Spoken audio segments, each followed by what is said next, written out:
आज की इस क्लास में जानेंगे समतांश एवं पूर्वाधिकार अंशों में अंतर, difference between equity share and preference share. अब देखो, समता अंश को साधारण अंश के नाम से भी जानते हैं और पूर्वाधिकार अंश को अधिमान अंश के नाम से जानते हैं।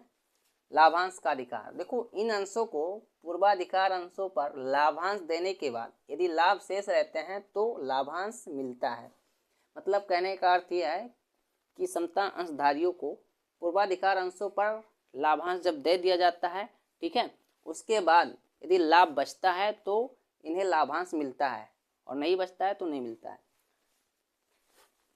इन्हें लाभांश पाने का पूर्वाधिकार होता है, अर्थात इन्हें साधारण अंशों पर लाभांश मिलने से पहले लाभांश मिलता है। मतलब कहने का अर्थ यह है कि जितने भी पूर्वाधिकारी अंशधारी होते हैं उन्हें लाभांश या लाभ में हिस्सा पहले दिया जाता है और इन्हें लाभांश में हिस्सा देने के बाद यदि बचता है कुछ तो समता अंशधारी पाते हैं और नहीं बचता है तो नहीं पाते हैं।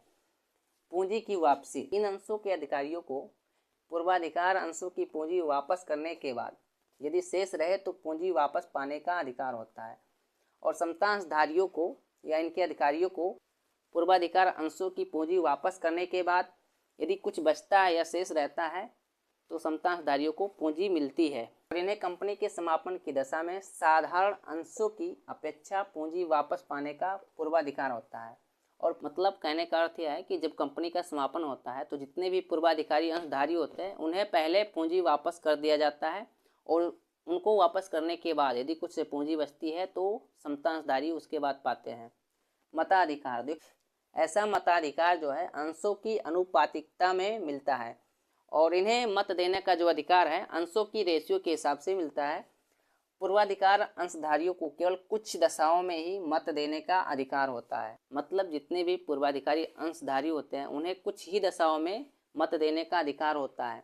आवश्यकता, देखो साधारण अंशों का निर्गमन प्रत्येक अंश पूंजी वाली कंपनी के लिए आवश्यक होता है। साधारण अंशों का निर्गमन या इक्विटी शेयर का निर्गमन जो है प्रत्येक अंश पूंजी वाली, जितनी भी अंश पूंजी वाली कंपनी होती है उनके लिए क्या होता है, आवश्यक होता है। और इस प्रकार के अंशों का निर्गमन सभी कंपनियों के लिए आवश्यक नहीं है और पूर्वाधिकार अंशों का निर्गमन सभी प्रकार के कंपनियों के लिए आवश्यक नहीं है। अंकित मूल्य, देखो इनका अंकित मूल्य कम रखा जाता है। समता अंश या इक्विटी शेयर का जो अंकित मूल्य है या फेस वैल्यू है वो हमेशा कम रखा जाता है और इसका अंकित मूल्य सामान्यतः अधिक रखा जाता है। और प्रेफरेंस शेयर का जो फेस वैल्यू होता है वो हमेशा अधिक रखा जाता है। प्रकार की बात करते हैं, देखो साधारण अंश केवल एक ही प्रकार के होते हैं। इक्विटी शेयर जो है केवल एक ही प्रकार का होता है। पूर्वाधिकार अंश कई प्रकार के होते हैं और जो प्रेफरेंस शेयर होते हैं वो कई प्रकार के होते हैं, अनेक प्रकार के होते हैं। ये हो जाएंगे समता अंश एवं पूर्वाधिकार अंश में अंतर।